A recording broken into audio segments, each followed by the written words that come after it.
Hello, good afternoon. Hi, everyone. Good afternoon, and welcome to the first webinar series organized by School of Media, Arts and Design of Asia Pacific University. And my name is Muhammad Sham. Welcome, all of you. Thank you.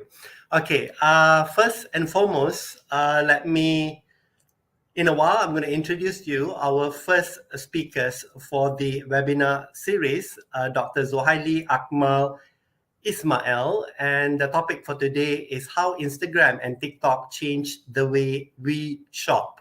And in a week time, we're going to have another session. So as what I mentioned to you just now, so it's going to be a series, and this is the first session of the webinar series. And once again, to those of you who just joined, welcome to 2022 Creative Webinar. And let me introduce our first speaker today, which is Dr. Zohaili Akmal Ismail. So more than your essential salt and pepper shakers, Zohaili dabbled in various paths before discovering creativity in high school as he realized this is it. As a result, he is now quite unremorsefully a trailblazer that never follows trends. So thrown in an unhealthy fascination with American literature and pop culture, so it was only a matter of time before Zohaili found his way to New York City. And basically, he graduated from Syracuse University under advertising gurus Donny Dodge and Edward Jones with a degree in advertising creative. And right after graduation, Zohaili joined McCann Erickson, which is one of the top advertising agencies in the world, in New York, and worked his way up as an art director, working on various clients or accounts such as MasterCard, Condé Nast, Crate and Barrel, Avis, Breyers, Marc Jacobs, Vera Wang, and Mercedes-Benz Fashion Week. And having been a finalist for the Cannes Lions twice, Zohaili bagged 3 golds and Best of Show from the Advertising Federation of New York. And in addition to that, he was inducted into the New York Art Director Club in 2009 and was chosen as one of the top 10 art directors in 2009. And after 8 years of interlude in the New York City, finally Dr. Zohaili decided to return to Malaysia to become an educational advocate and a creative consultant. In addition to that, basically Dr. Zohaili plays the organ and occasionally finds comfort in movies by M. Night Shyamalan, Quentin Tarantino, as well as Joko Anwar. And one of his favorite films is Kill Bill by Tarantino. And currently, Dr. Zohaili is shaping young Malaysian minds as an experiential educationalist and writing a weekly lifestyle column in one of the prominent Malay newspapers in Malaysia, which is Utusan Malaysia. So let's welcome Dr. Zohaili. So we are so excited to have you with us today, and you are our first speakers for the webinar 2022 Creative Webinar. Welcome. And how are you, Dr. Zohaili? Good. Thank you, Dr. Sham. Nice to meet you, Dr. Sham, again. Nice to meet you. We are all very excited to have you today. And perhaps you could introduce your topic again so that all of us, we know what is the topic that you are going to discuss with us today. All right, sure. Thank you, Dr. Sham. Again, I wanted to thank APU and also the whole team for inviting me to become the first speaker for the 2022 Creative Webinar. I'm very humble, and it's an honor to basically be part of the whole APU Creative Webinar, because I always felt like APU always have a soft spot in my heart, especially when it comes to education, institutional, with all the things that APU is doing, changing the whole education landscape, and bravo to APU as well for that. So for today, what probably I wanted to share is that I just wanted to share a little bit about myself, and also just on the topic about how Instagram and TikTok changed the way we shop. All right, so let me just move a little bit on that. Yeah, okay, sure. Go ahead, please. Right. Please proceed. Yeah. All right, thank you, Dr. Sham. All right. Okay, so moving on a little bit about myself. I started off basically like Dr. Sham introduced. Basically, I went to Syracuse University and to study advertising creative, and that's how I kind of landed basically in the whole advertising world. So what happened is that I always joke around with my students is that when I was a small kid, I wanted to become a rapper, but the closest thing to becoming a rapper is basically calling myself Dr. Z. So all my students or all my friends like to call me Dr. Z sometimes. So that's like my rapper name in some sort of way. But going back to it, Sid, I always fascinated with the whole advertising world, and I always knew that I wanted to go to the US and study advertising, and I know that for sure that I wanted to work overseas so that I can bring back the experience and probably share with the people of Malaysia. So what happened is that basically I was working in McKenna Harrison for 8 years, and I was working on various accounts. It was quite humbling as well, because there's not many Asian at that time at advertising agency, especially in the creative department. So it was quite a nice departure a little bit when it comes to like working overseas, because you are able to see the perspective of the culture, and apart from that also to see what's going on in the advertising world in general. I also love to joke around is that because I'm from Shah Alam. For those who doesn't know where Shah Alam is, basically Shah Alam is in the suburb of Selangor. I always say that if you open the dictionary itself, if you look up the word Shah Alam, you probably see my face, because I'm the typical Malaysian boy, Shah Alam boy, who eat rice every day, who probably hated sandwiches and lasagna and all the pasta and always go for the Malaysian food. So I'm very Malaysian at heart, even though I lived in overseas for almost 12 years. And I always believe that the only thing that differentiate you from an American or a European is your culture and the memories that you brought over. So enough talking a little bit about myself. Probably I will not talk too much about myself because I don't want it to be turning into a therapy of talking about myself. So let me just move on to share with you some of the work that I've done when I was in McKenna Erickson. So I'll be taking you into the journey of my McKenna Erickson journey. I'll be showing you some of my first print campaign and also my TV campaign. And another one is basically for a branding project that I was doing when I was with McKenna Erickson before I jump into our topic today. So this is one of the sample of the print campaign that basically I worked on my first print campaign actually, and I hold it dearly to my heart because when I was doing this, basically I was 20 years old, I was very young, and at that time I still remember I don't even know what MasterCard is because I never owned a credit card. And I remember asking my boss at that time, his name is Michelle, he's from Australia, and basically he's the creative director at our department. So I remember asking Michelle, why do you wanted me to work on MasterCard when I've never even used a credit card? I don't even know what MasterCard is all about. And he said that he wanted to challenge me to do something new and wanted to see a fresh perspective. So what happened is that this print campaign was launched during the Super Bowl. The Super Bowl is almost quite similar to what Malaysia have, like the Liga Malaysia, or in the UK what we have it like the FA League. So what happened is that during the Super Bowl, MasterCard wanted to run a campaign showing how they are involved in the Super Bowl in general. So what we did is that basically I was the art director, and also we have a group of team as well. We came out with the idea that we wanted to show that even for people in a normal daily job, like you're a scientist or you're a surgeon or you're an electrician, you are so into the game and the Super Bowl, you are looking forward for it, you are wearing the glove that you always go to the stadium to wear it. So why I like and hold this print campaign dearly to my heart, because to tell you the truth, I've worked a lot on print campaign for MasterCard, but it is the first one. And also, if you notice from the left side, the guy who's holding the test tube is actually myself. We're supposed to have a cast who's supposed to come in to become the person who hold the test tube, but for some reason the cast, the actor or the model actually kind of falls sick.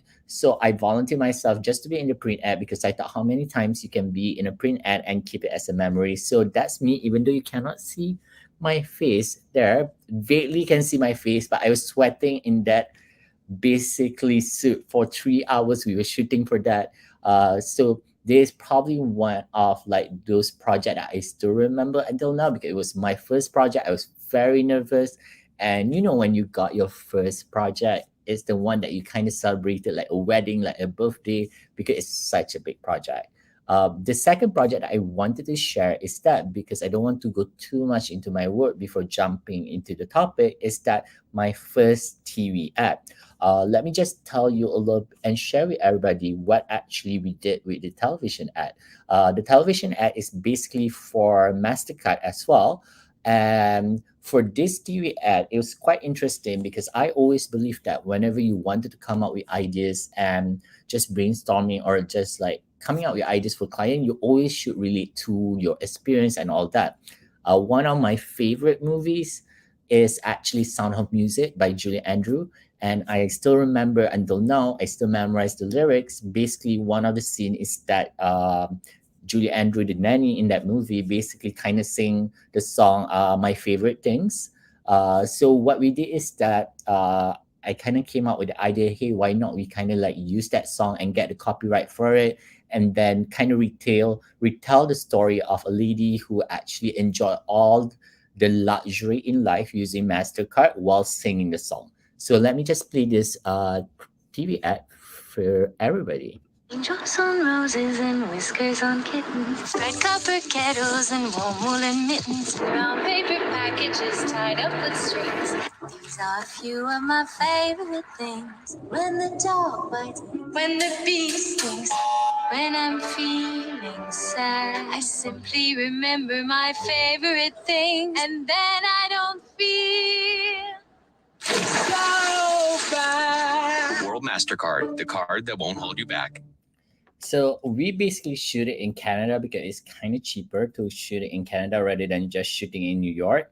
But I had a lot of fun with it because it was my first time also going to Canada during that time and learning all the facets of just shooting a TV ad. Because trust me, for those who's not familiar with advertising agencies, sometimes you are working on a project for almost like 6 months to 8 months.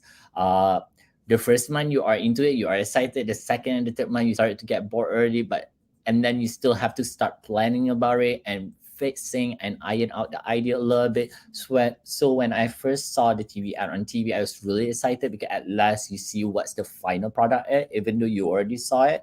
So this is probably one of those like TV ad that I really like because it really signify who I am and also kind of relate back to what I like, and also one of my favorite movie by Julie Andrews, Sound of Music. Another project that I work on before I move on our topic today is that I wanted to share is probably this client that we have. So this client that we have is called Do It Watch, and basically what Do It Watch at that time, this is one of the project that I really like because I was really young at that time. I was like 22 if I'm not mistaken. And then when the client approached our company and my boss know that I really wanted to work for a young brand because I've been working for MasterCard, which is usually for 40 and above. And then for this product, what is that they are focusing on a young target group, which is on my alley. And when I first saw this watch, my team and I, we basically my team that is myself, we have the graphic designer, we have a copywriter, we have a client executive as well in our team. So when we saw the watch, basically we kind of get to play with the watch and everything. We thought that is very mechanical, but at the same time also it was quite colorful, especially with the pink, with the green and stuff like that. And we were thinking of like a Rubik's Cube.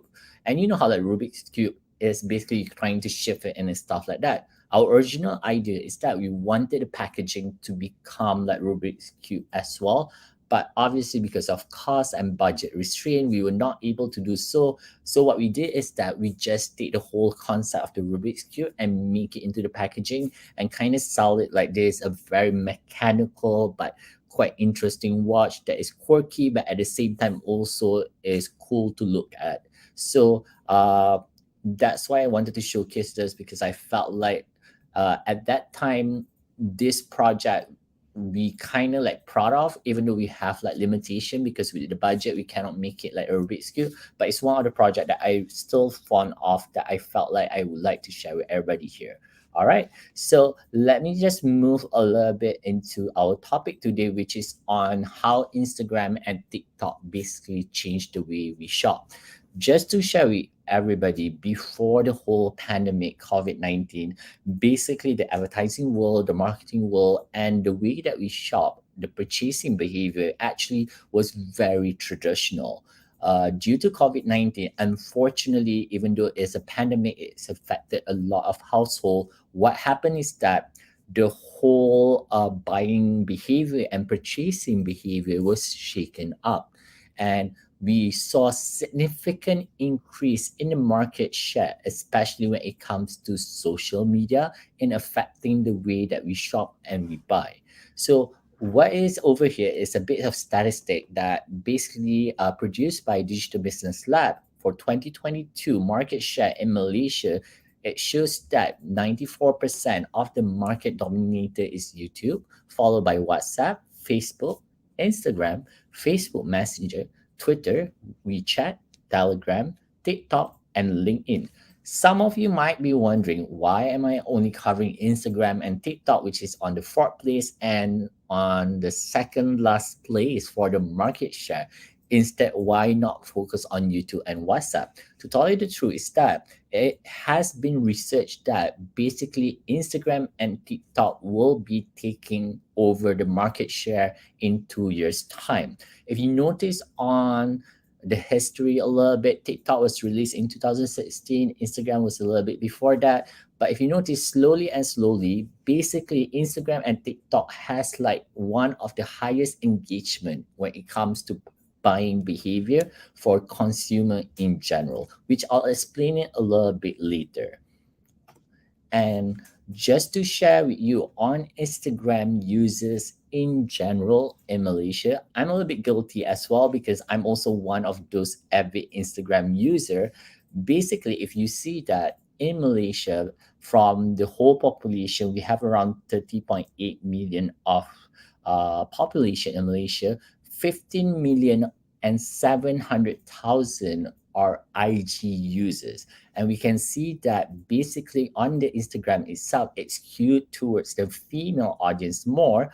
But we can see that the one that making the purchasing power, especially from 18 to 34. So Instagram kind of like conquer the whole 18 to 24 and 25 to 34. And we can see that a lot of our product advertisement also is being advertised, especially on Instagram nowadays. A lot of the new brands that you can see are choosing Instagram and some other social media in order to promote their product. Later, I'll show you some of the brand that actually utilize 100% of their social media instead of traditional advertising. Just to brief a little bit how the advertising landscape went before COVID-19, what happened is that a lot of brands actually would separate their yearly budget or their fiscal budget to the traditional advertising, such as billboard, print ad, TV advertisement, and all that. But since COVID-19, a lot of people noticed that actually social media can penetrate and can engage better the consumer in general. So what happened is that some of the brands, even some of the brand before COVID-19, has contributed most of their budget into the social media. So I'll explain a little bit afterwards and show you sample of some of the projects I've worked as well, which I think will be really beneficial for most of you to see how Instagram and TikTok, or in general, social media is changing the way that we shop. TikTok, on the other hand, even though Malaysia does not have the highest statistic when it comes to TikTok, because USA still is the first country with the most TikTok user. I think it's India, followed by USA. 14.59 million potential reach actually on TikTok. To tell you the truth, the difference between TikTok and Instagram is that Instagram focuses on 18 to 34. TikTok, on the other hand, kind of targeted towards more the younger generation, or what we call it the Generation Z. TikTok actually focuses between 13 to 17, 18 to 24. And 44.2% at reach actually versus the total population are focusing on the user 18 plus in Malaysia. So this statistic is basically for the Malaysia, and you'll be surprised how TikTok is slowly creeping on to become one of the best social media to shape the way how we buy things. And also, interesting thing about TikTok also is that TikTok engagement rate in general, for those who are probably not familiar with the jargon itself, engagement rate is defined by how engaging the advertisement that will lead to the buying behavior or the purchasing behavior of a consumer. So TikTok engagement rate is actually at 17.5%. Instagram is at 2.26%. And if you wanted to compare with traditional advertising like television, billboard, and all that, unfortunately, all the traditional advertising has less than 1% engagement rate. It's not guaranteed. But when it comes to social media, the engagement rate is a little bit higher because there are strategies that social media are using in order to make sure that consumer will be able to purchase their product or able to get all the information about their product. So TikTok is actually creeping up really quick. TikTok also was the most downloaded app of 2021 with 656 million downloads, which is a lot if you think about it. So even though sometimes I like to joke around, I'm saying that, oh, TikTok is for like kids, or like in Bahasa, we say it for budak only or stuff like that. But you'll be surprised, a lot of companies, even like Shopee, which I'll show you sample later, Colgate, Watson, are changing or channeling their budget into TikTok in order to reach to certain group of target audience, especially from 13 to 17, 18 to 24. Later, I'll show you sample of some of the brand, how they are trying slowly to shape the way that we buy things and to be influenced by it.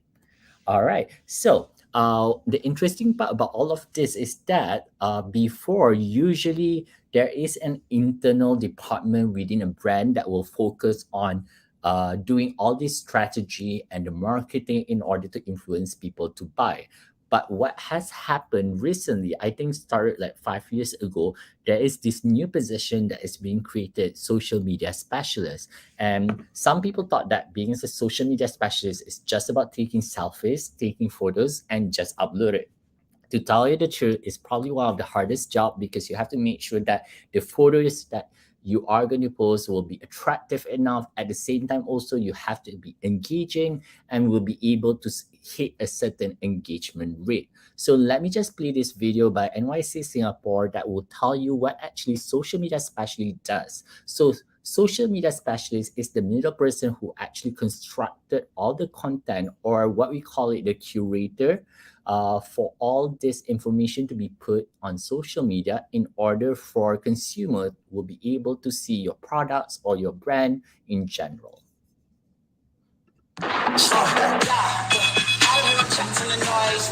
Guess who we have in the house today?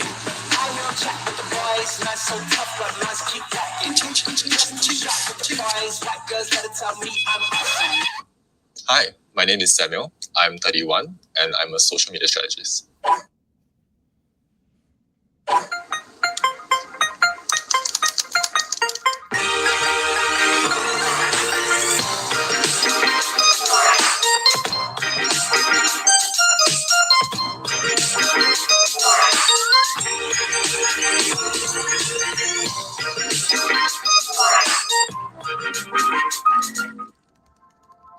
I did pretty well for my O levels. However, I was stronger in my languages and I decided to play to my strengths.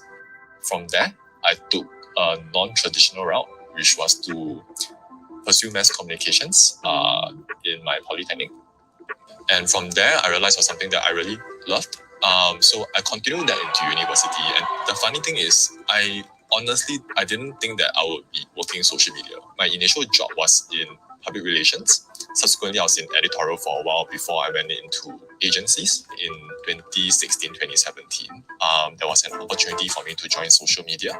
So I took it up and yeah, that's where I am today. So on a day-to-day basis, I work with different brands to increase their social presence. Brands come to us for many different reasons. Some of them want greater brand awareness. Some of them are looking more for a website traffic. They're looking for new leads. For a social media strategist, we kind of need to truly understand what is the objective the client wants to achieve. So there are many different kinds of strategies that we do employ that can involve working with different content publishers. We could also be working with different influencers as well, or even perhaps YouTubers. I start my day at 7 a.m. And I will take an hour to home before I actually go into the actual work around 8:30. So the first half of the day, usually I'll be going for a few meetings. So these meetings can be anything from meetings with my clients, it could be meetings with my team. So the second half, I think, will be more for me to perhaps completing a proposal. So I might need to do various research into trends, into the social media landscape. It could also be something that I need to check in with my team. Perhaps they need some troubleshooting as well. So these are some of the things that can happen in the second half of the day. That is also not to say, given like how dynamic the social media landscape is, sometimes there will be bombs that drop from the sky, whereby certain things are quite last minute. My client suddenly dropped me, a message to say, "Hey Sam, this photo shoot with your team is not going very well. Can you please come down and oversee?" So these things do happen, and I think it's very much a part of the nature of the job. Okay, so first things first, it is not the most glamorous job in the world.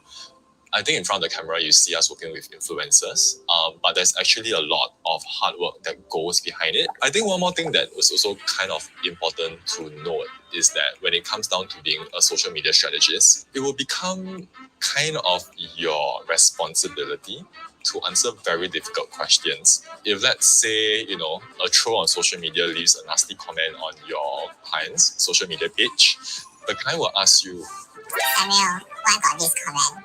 It is your role to be able to answer the client that, this is a troll, and don't worry, there is a crisis management, SOP to actually manage this. Having a good command, of the English language, your mother tongue, or even a third language, I think those would be very helpful as skills. Secondly, having a very good understanding of the social media landscape in Singapore. Thirdly, having empathy as a skill set, I think that is something that is very crucial. You kind of need to be able to see things from two sides of the picture. What I really enjoy about social media is the fact that it matches my personality a lot. I like change, and I like things to always be different every single day. How everything has to be fresh and new. It excites me, it challenges me to really pursue this career.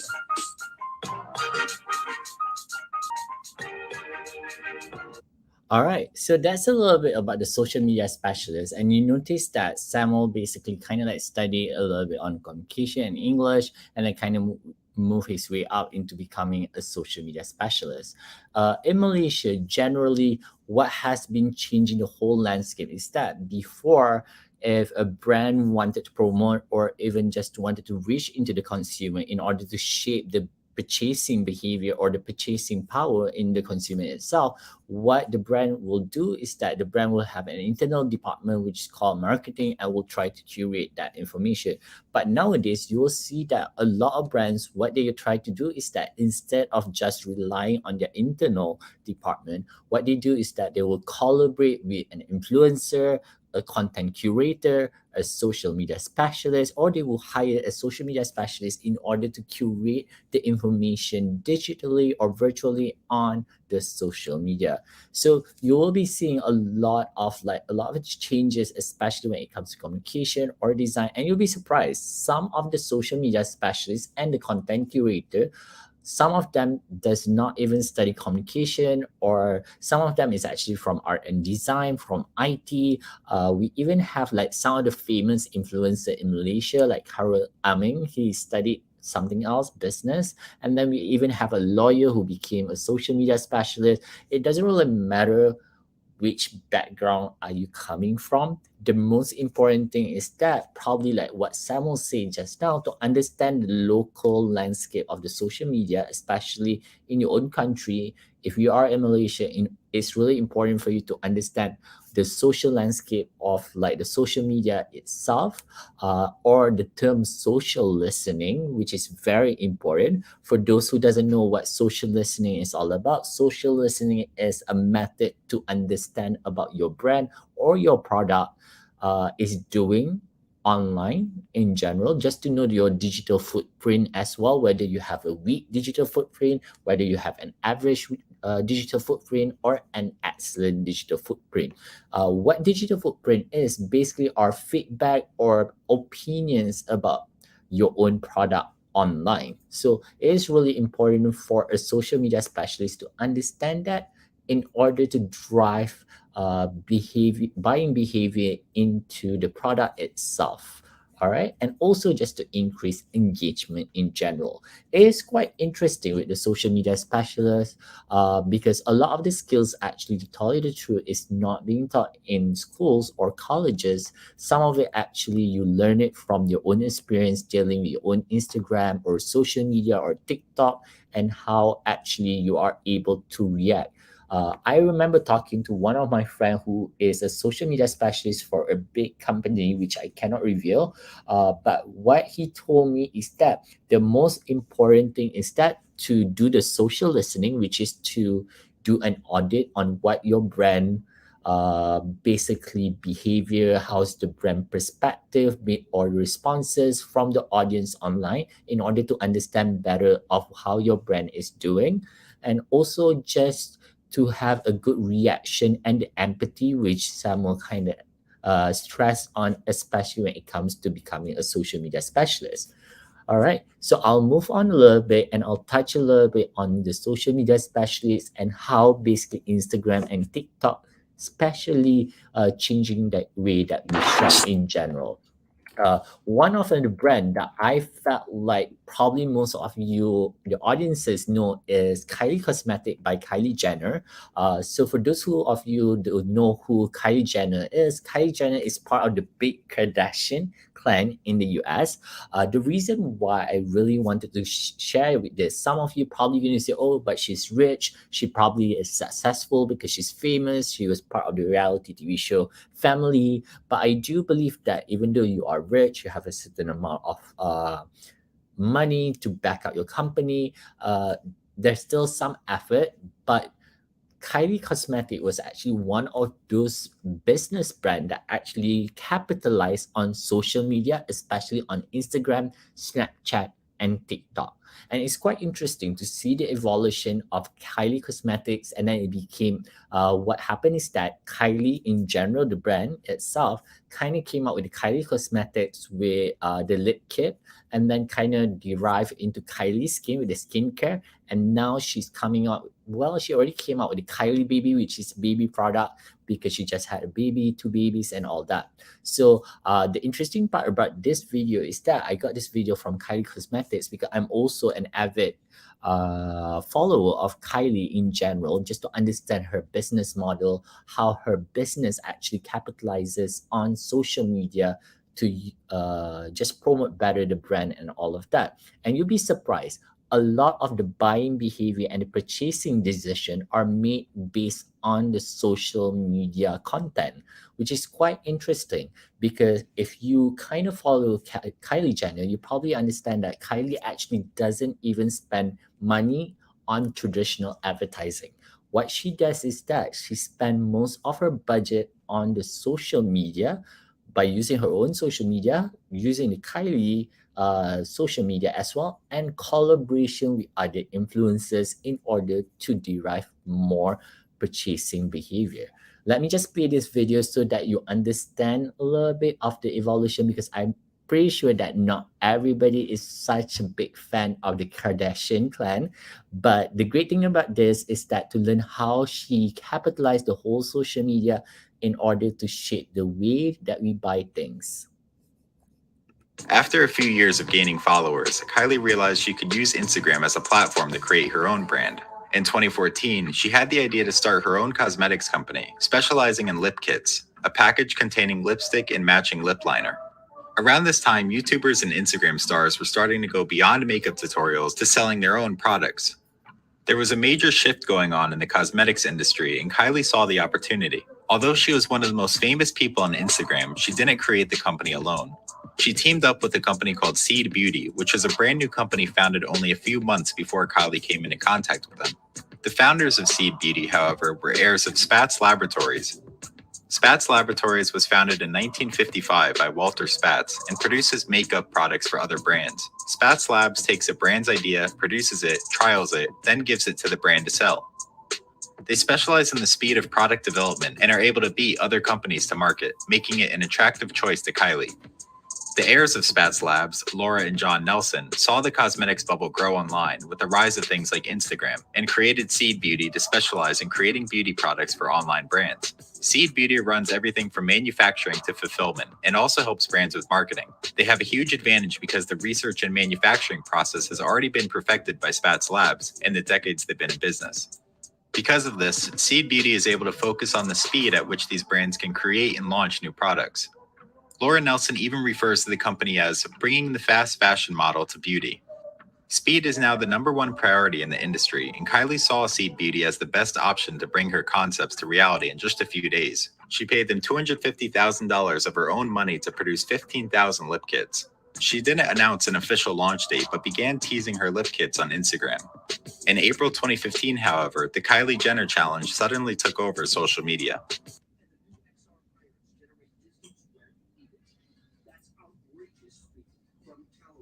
The challenge originated from Jenna Marbles' parody video, but didn't go viral until a few months later.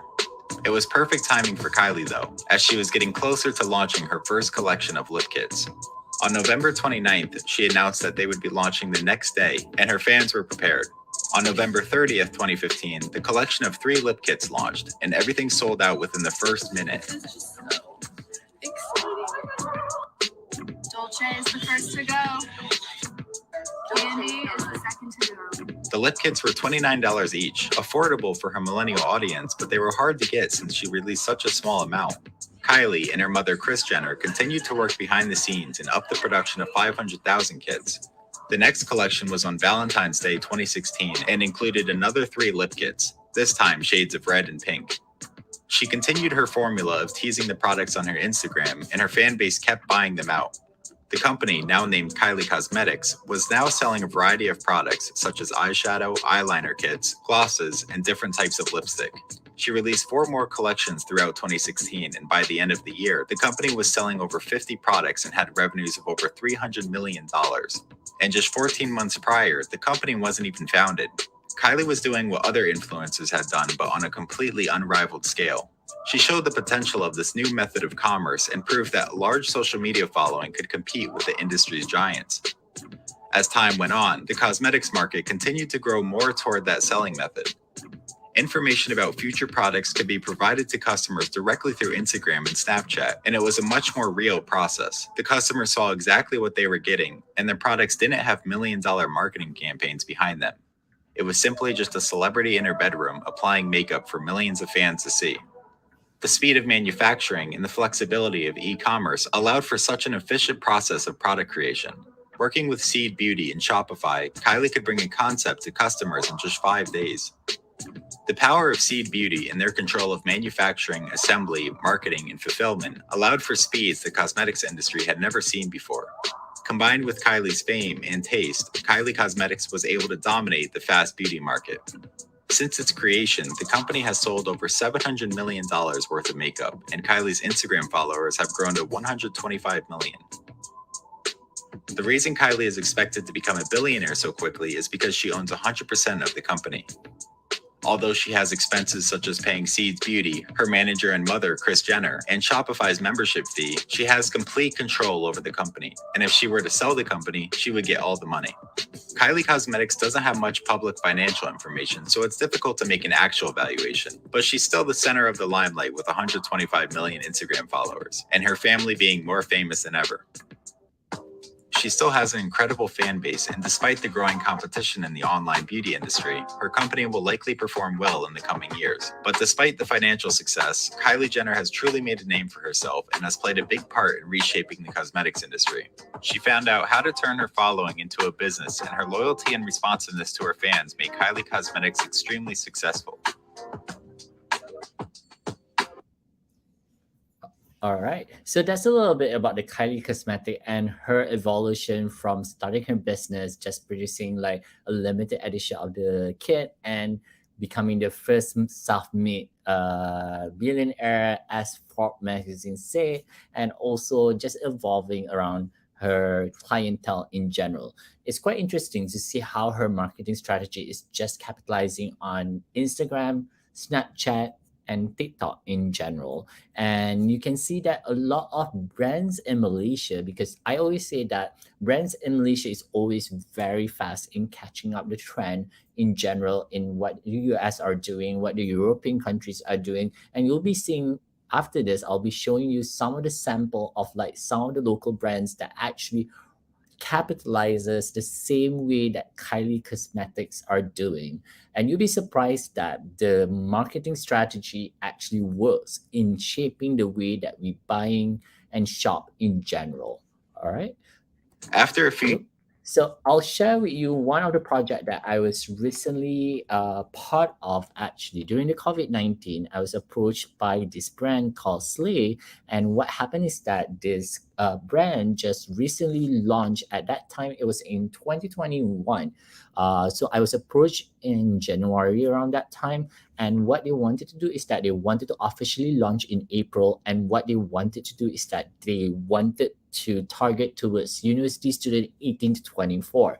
So what happened is that we kind of brainstormed together, and then we tried to figure out what can we do in order for the brand to kind of reach a little bit on the university student in general. So what happened is that we collaborated together and kind of launched the campaign towards few of the universities like University Malaya, KDU, and also some of the other universities as well. MMU was involved as well, and then we have like Uniraza, some of the Taylor's also was involved, Sunway was involved. So some of the university was involved in the campaign. What happened is that we try to launch the campaign where we actually use students from different universities to drive the campaign and shape the social media and capitalize the social media in order to shape the purchasing behavior of the products in general. So it was quite interesting because we were able to see an increase in sales because one,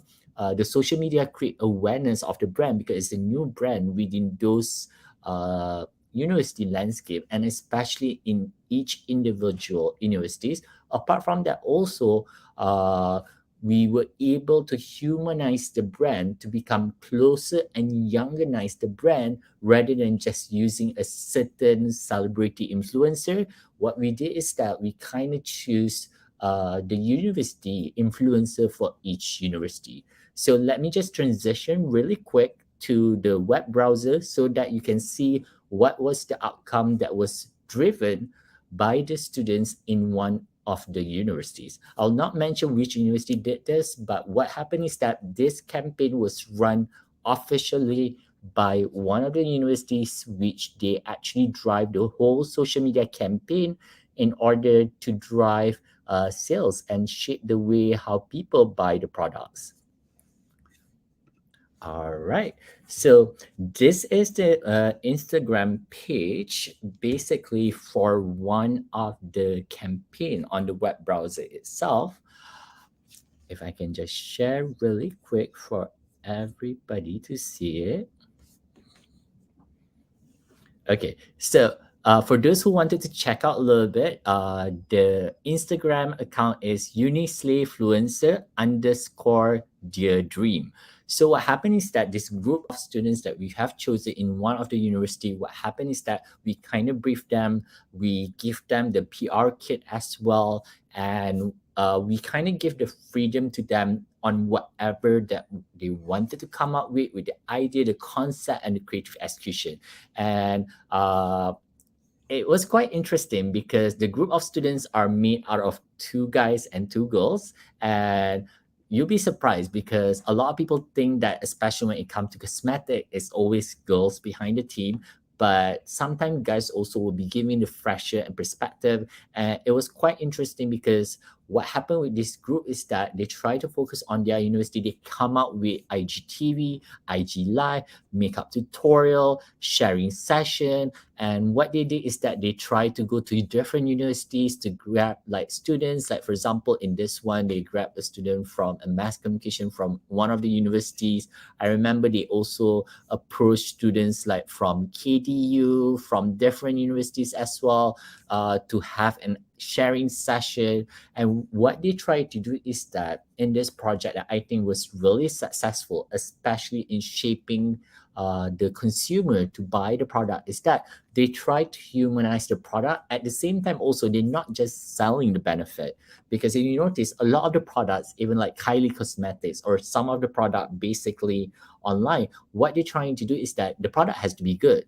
But at the same time, also, they try to say that, hey, by using this product, you are able to be the best version of yourself, that you're able to gain confidence and all of that. So they're trying to sell this intangible vision that they hope the consumer will able to share as well. So I do encourage some of the viewers, if you wanted to check it out, it's Unislave influencer underscore dear dream.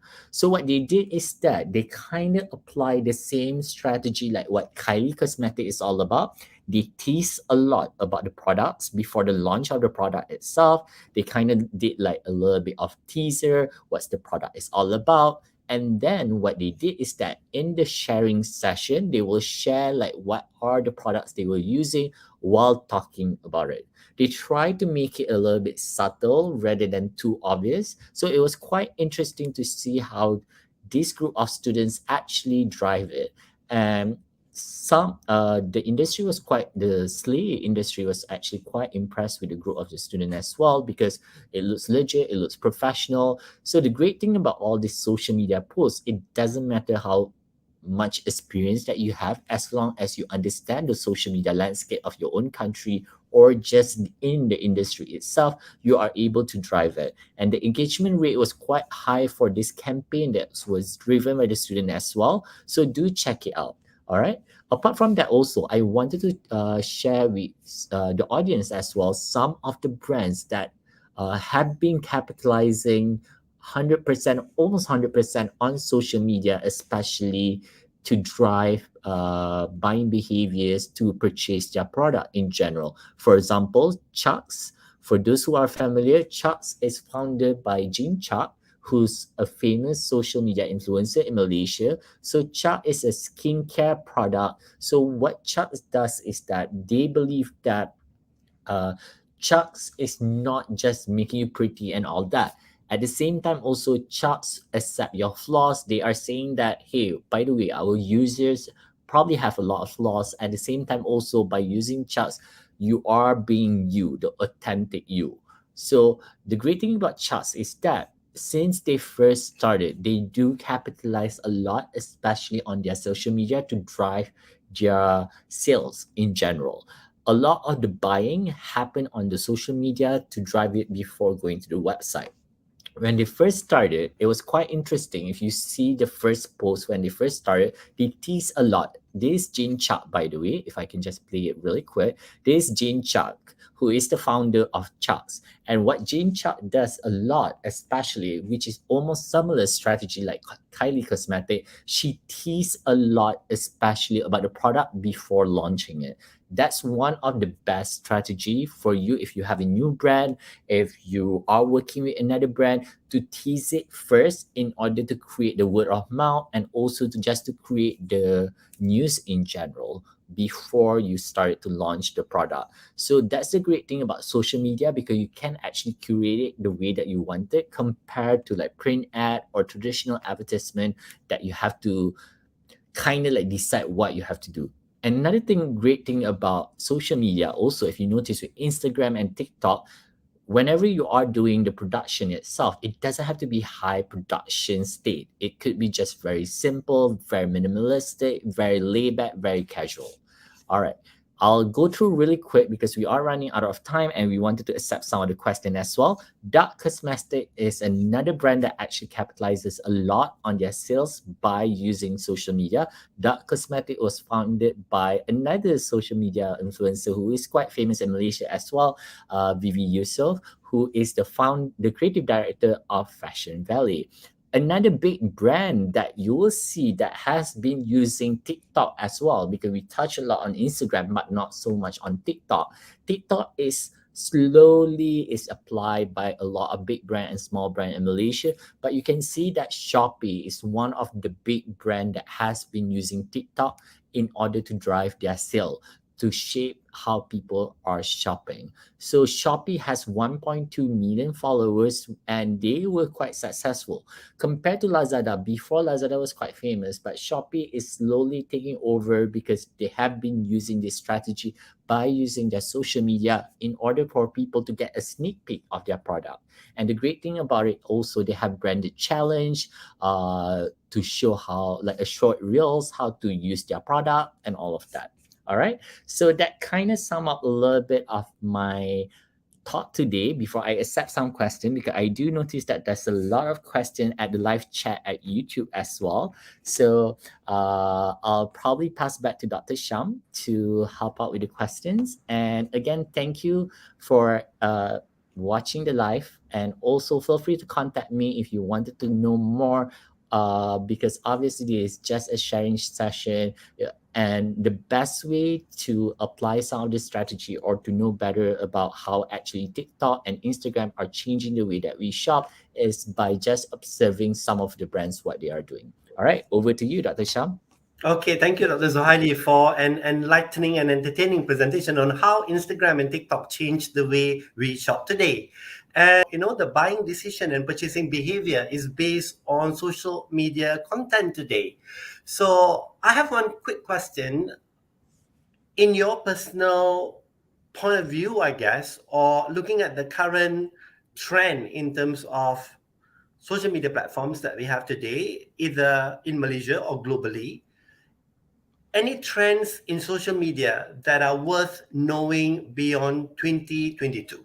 That's my question. Any trends in social media that are worth knowing beyond 2022? What do you have to say about this? All right. Some of the trends that I will be seeing is that I'm not sure whether some of you guys probably have seen a lot on TikTok and Instagram and social media. We have this thing that we call branded challenge. What branded challenge is that? It's exactly like what Kylie did with the lips, some of the social media influencer. You know how like sometimes you browse through your Instagram and you see branded challenge. What branded challenge is that we challenge someone to do something, and then if you notice towards the end, it probably lead to a social media campaign or a product in general. For example, it has been really successful in like some of the fashion brand and cosmetics. The recent branded challenge that I can think of, Gucci actually did this. If you notice on social media, there's a lot of those Gucci challenge, Chanel challenge. What it does is that this luxury brand actually trying to reach on the mass media. They basically created this branded challenge in order for brand awareness and for people to be able to associate some of that style with their brand. So that is like basically free advertising in general. That's probably one of, I think, the trend that is probably going through. One of the trend that I felt like going to launch really big is basically probably I would say that TikTok in general. Malaysia probably not so much, because I think a lot of us, for example, like myself, Dr. Sham, I'm pretty sure Dr. Sham would think the same thing as well. TikTok is for kids. We always say like TikTok is for the young people, stuff like that. But what I would say that TikTok is one of the most rapid social media that has such a big increase of user. Within 1 year since its launch, I think from 2016 until now, if I'm not mistaken, the statistic is that their user growth has been 152%. And apparently, according to social media researchers, it's going to grow more. And right now, if you see, TikTok is still at the bottom of the tiers among all the social media. But if you think about it, TikTok is the first non-Facebook social media that actually kind of like creeping in through, because we know that between the Meta, the Mark Zuckerberg, we have the WhatsApp, Instagram, all owned by Facebook, and TikTok is the one that is not owned by it, and it slowly is taking over, which I'm pretty sure that is making Mark a little bit nervous a little bit. So I would say that slowly beyond 2022, you will see more brands are going for TikTok, because now we already see Shopee, we already saw all the big brands. And the thing is that when big brands starting to focus on that, probably the smaller brands going to start following as well. So that's the one that I would see some of the trends that probably growing. On the technological side, just to spice it up, basically we've seen a lot of the NFT, a lot of augmented reality as well. Is probably going to take over the social media. What augmented reality, just the term itself, augmented reality, some people are scared. Some people say, oh, it's too IT and stuff like that. What it has been done and what I've seen in the America, they are doing it a lot, probably in Malaysia will catch up is that people will be able to choose things without the product being in front of them using augmented reality. One of the brand that I can think of right now has applied, which is one of my favorite brand also, is Pot Glasses. Pot Glasses, what they do is that they actually use augmented reality for you to choose their glasses without going to the shop itself. So what it is that you can use their social media, or you can even go to their website to use augmented reality just to test their product in general without having to go physically over there. But still, I do believe that the real experience is still valid, but we probably are moving towards all these trends and technological advances that I'm seeing in social media. Hopefully that answers your question. Thank you, Dr. Zohaili. Yeah, we don't have much time. Okay, and there are so many other questions that students and even some faculty members would like to ask you.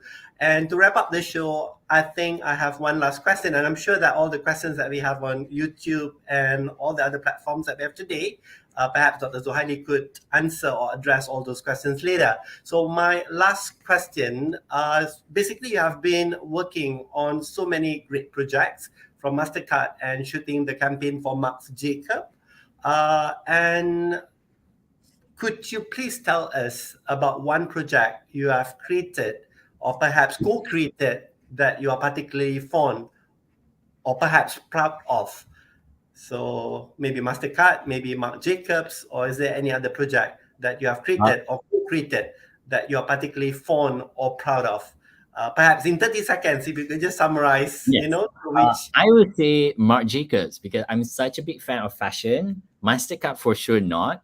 I love Marc Jacobs. The good thing about working in an advertising agency and working for a certain brand, you'll get things for free. So when I was working and doing art direction for Marc Jacobs fashion show, I got a lot of things for free. So that's a big perks. So until now, I'm such a big fan of Marc Jacobs. I was invited to his Halloween party as well. So that was fun to be able to meet celebrity and stuff like that. I still remember the first time I met Scarlett Johansson. Basically, I was like, oh my God, that's Scarlett Johansson is in front of me. So that was probably one of the fondest projects that I've worked on so far.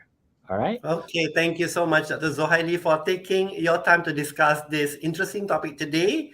And to all the listeners, the viewers out there, a very big thank you to all of you as well for attending today's webinar, which is the first webinar session organized by School of Media, Arts and Design at Asia Pacific University. And we have a few other series coming up after this. So thank you so much, Dr. Zohaili. And we hope to see you again. Thank you so much. Thanks a lot. Thank you, Dr. Sham and Dr. Yes. Dr. Zohaili, thank you very much. We have some questions online. So I'm going to push those questions on screen. So Dr. Zohaili can answer it during the live session itself now. So you will see the questions now on screen. So here's the first question. So Dr. Zohaili can answer this question. There are quite a lot of questions, so we can do some quick answers from Dr. Zohaili. It'll be great. So let me push those questions on screen.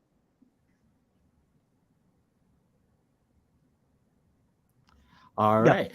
So one of the questions, Dr. Sham, do you want to read it or should I read it? I think it's fine. I'll read it. Hey, Dr. Zach, what type of portfolio that students need to prepare in order to be a social media specialist? So basically the question over here, it focuses on the portfolio, not on the skills. So what type of portfolio that you think they need to prepare anyway for them to be a social media specialist?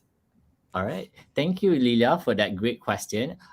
Your portfolio, especially if you wanted to be a social media specialist, you should be preparing a social media campaign. What does a social media campaign started off? You should start preparing for a campaign. Each campaign, you should have the social media brief, the social media calendar, and also the execution. The execution, basically, what you can do is that my suggestion is that if you cannot collaborate with a brand itself, you can also work with hypothetical brand. Hypothetical brand, basically, my suggestion, don't choose big brand.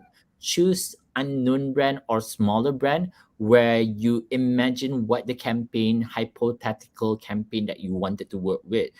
If you still remember how I show you the example with the Unislave Fluencer Dear Dreams, basically, which you can check it out also afterwards, you can do something similar with that. What you could do is that you can try to imagine that you are running a 1-month campaign, and probably in that 1-month campaign, try to show a diversity of IG Reels, IG video, carousel posts, live feed as well that you wanted to show.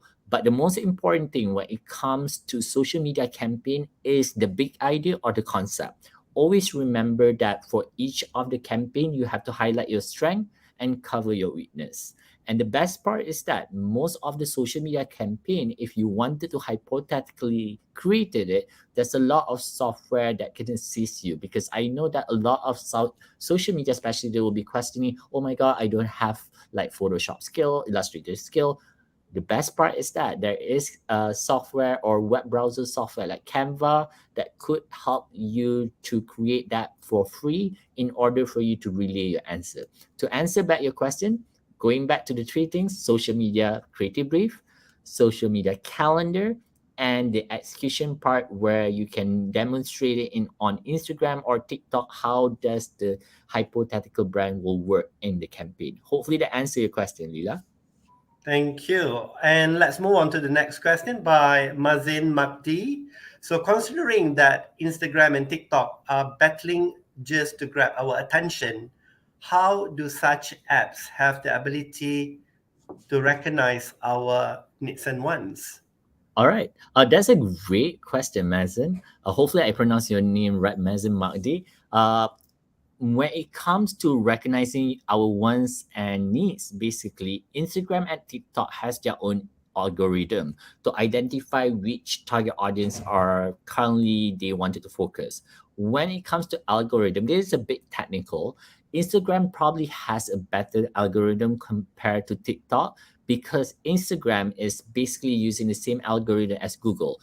If you notice, just do an experiment. Try to research something on your phone using Google. Try to look on, for example, spend a day to research about fashion brands. You'll be surprised. The next day, when you open Instagram, you'll see a lot of advertisement and content that is related to fashion brand. The reason why is that the algorithm detected what you research from Google in order to recognize what you want and what you are looking for. On the other hand, TikTok does not have such an advanced algorithm compared to Instagram. So Instagram are better in that part. But the other part that I wanted to highlight is that we cannot rely so much on the apps itself to recognize what you want or the target audience wanted. What I would suggest to do is that a lot of social media specialists or brand, what they do is that they apply the technique of social listening. Social listening, like I reiterated before, this is basically to understand the landscape of what your brand is projecting virtually or on the online world. Once you kind of understand what your brand is projecting, you have the target or the KPI that you wanted to achieve for your brand in order to attract and recognize the target audience need. So that's when you kind of bridge that both ways and find out how you actually to bridge that together in order to make the customer wanted it. So it's the same thing like what Chucks is doing, Duck is doing. What they do is that my advice to you, Mazin, especially in order for your customer to be able to identify your brand, you have to be really specific when you try to define your target audience, trying to define your brand to be connecting to the target audience. My suggestion is that try to imagine the user persona of your brand or your product, the one that are using the product, and try to be more specific. The biggest mistake a brand would do is that, oh, I'm targeting everybody and I'm just targeting for all ages. Remember that you never can target all ages. Like for example, like Ducks, they are focusing on 25 until 35. Like Chucks, they are targeting 18 to 24 who are actually live in the city, who are a little bit urban. The more define your user persona, the target audience, the better your customer can connect to your brand. All right. Specific and segmented target audience definition will help you and will help your customer to connect with your brand better and able to recognize what they wanted is your product. Hopefully that answers your question. Thank you so much, Dr. Zohaili. And our next question by Sun Jun Yu. From your personal perspective, Dr. Zohaili, do you encourage university students to get involved in online sales business like selling goods on Instagram, TikTok, and perhaps any other platforms? All right. To tell you the truth, I would not encourage you because I would say that focus on your studies first. But what I would suggest you to do is that to observe how they work. Because you have to remember, in Malaysia, there's a lot of like this. How to say it? They're using like reseller agents and all this scheme and everything, and you have to be careful because we don't know whether it's legit or just using you. But what I would suggest you to do is that as a student, it's good for you to observe certain business model. What I always tell students or young communication specialists or who wanted to become a social media specialist also observe first the strategy and try to figure out what is the strategy behind the brand. What are they doing right? What positively works? And then what I like to do is that I like to keep this my black book or like a diary that I kind of keep like kind of write, oh, it works for this brand, this what actually their strategy, what actually worked. I noticed that they are applying this trend. It's kind of cool. So I kind of make a note in my diary a little bit where I kind of like name it the cheat list for my social media strategy. So once you understand of that, try to emulate it and apply in your portfolio, or maybe just try to use in one of your campaign execution, and who knows, maybe it will work. So to answer your question, I do not encourage you to get involved so much on the online sales because it can be a little bit dreadful, a little bit and tiring. But what I would suggest you to do is that try to observe of each brand how they are trying to sell their goods on Instagram, TikTok, or other social media. Hopefully that answers your question. Sunju Yu. Thank you so much. And I guess this is our last or perhaps second last question. Do TikTok and Instagram change people's habits, either positively or negatively? All What do you right. think? This will be open for discussion. I think some people probably It's would debatable. It's debatable, yeah, I it's guess. debatable to tell you the truth. There's always a blessing in disguise in everything. It's really how you look at it. I believe that you are the director of your life. You are the script writer of your life. You decide the type of content that you wanted to absorb. For example, I'll just share with you my own self, so it's not debatable for anybody.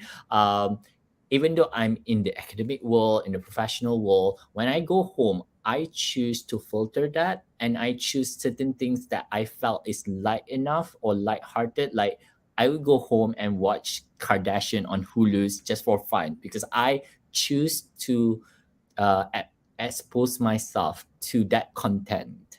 So I do believe that as a person, as an individual, you should be able to make a choice on what type of content that you wanted to be exposed to. So on TikTok and Instagram, what I would suggest you to do is that if you felt like that brand or that content does not on in line with what you stands for and what you felt for, unfollow. You have the power to unfollow or to filter whatever content that you felt would affect you negatively. I don't believe in blaming 100% on a certain thing because at the end, it is you yourself is the master of your life, the script writer, the director who decide how your life should be. So in my opinion, to answer your question, Roshan, is that I believe that each one of us has the freedom of speeches, are able to make that filter to choose what type of content that we wanted to absorb and what type of content that we wanted to unfollow. Hopefully that answers your question in some sort of way. Okay, thank you very much. And our next question from Kishan RS. Do you think that other social media platforms can surpass Instagram and TikTok anytime soon in business? All right. So our last question is about the other social media platform. This is actually quite interesting.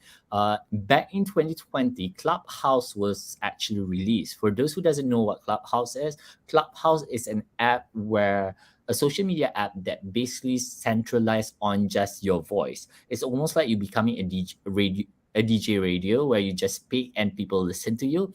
And a lot of the social media researchers are basically saying that Clubhouse probably going to be one of the top 3 tiers. I'm still waiting to see how it is. I don't think they will surpass Instagram and TikTok, because you have to remember that TikTok is the first one that introduced Reels, and then Instagram kind of copied it and introduced Reels. I do believe that the Reels, the video content, the short content is probably going to be dominating our social media world for the next 10 years or 20 years.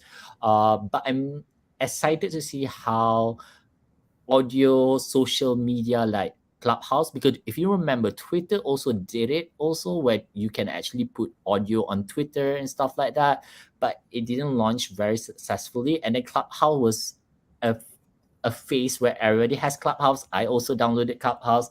I was crazy about Clubhouse, but it was only for a few months. But I didn't see it sparking much in Malaysia, but I've seen it like getting a lot of attention in the US, in Europe. But I felt like Clubhouse is probably the one to watch, but I don't think that it will surpass Instagram and TikTok anytime soon, especially when it comes to business. But you never know. Maybe someone will come up with something. I'm pretty sure that Mark Zuckerberg, or who knows, maybe Elon Musk, if he able to buy Twitter, he probably would change up Twitter. And because all these amazing minds in this type of like invention probably will be able to invent something. All right. Thank you, Kishi. Thank you very much. I guess that's our last question. Oh, okay. So there's another question. And I guess this is our last question for today. And basically, it's just to summarize the whole thing that Loh Tung Xuan, thank you so much that I've gained more insights from this talk. So it's not just Loh, I guess all of us. Yeah. So basically, we would like to thank you again, Dr. Zuhaili, for the very engaging and enlightening discussion. So with you, the expert on social media as well, I would say that you are actually one of the prominent person in this industry today. So thank you so much for your time, and we hope to see you again. Thanks a lot. Thank you. Thank you. Bye-bye. Have a good weekend, everybody. Have a good weekend, Dr. Sham, and enjoy. Bye-bye.